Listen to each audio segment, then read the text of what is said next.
Abang, baju dah basuh ke belum? Belum lagi. Abang dah cuci pinggan belum? Abang, garaj tu dah sapu ke belum? Abang boleh tak buat kerja rumah tu cepat sikit? Lambat sangat. Benda simple je pun. Baik sayang. Abang uruskan.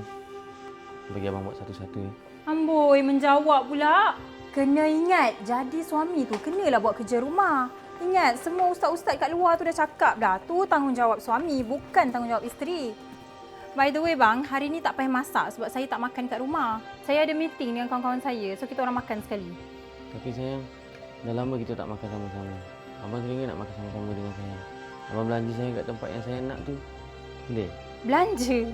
Abang kena ingat, duduk rumah gaji kecil, niaga online je. Jangan nak membazir sangatlah, buatlah cara orang gaji kecil. Sayang, janganlah cakap macam tu. Awak kena ingat tau, siapa provider dalam rumah ni? Saya ni bukan nak jadi isteri derhaka. Tapi awak kena ingat siapa yang tanggung family ni.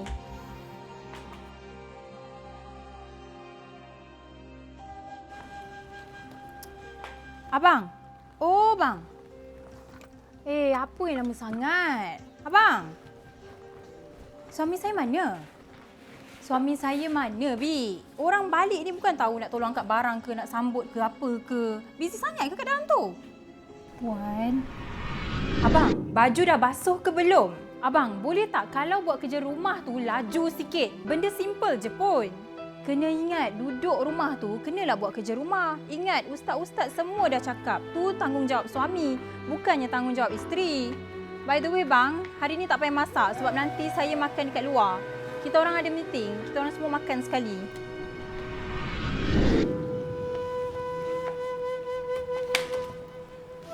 Maaf Puan, Tuan dah tak ada. Kalau Tuan ada, takkan saya ada dekat sini. Kita doakan je lah ya Puan. Semoga Tuan di kalangan orang yang beriman.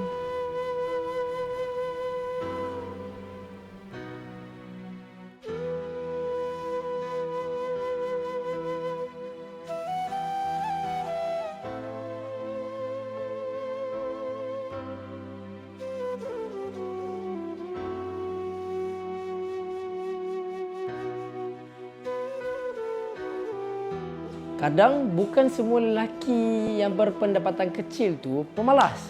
Tapi mungkin sebab Allah belum lagi nak sampaikan rezeki yang tepat untuk mereka.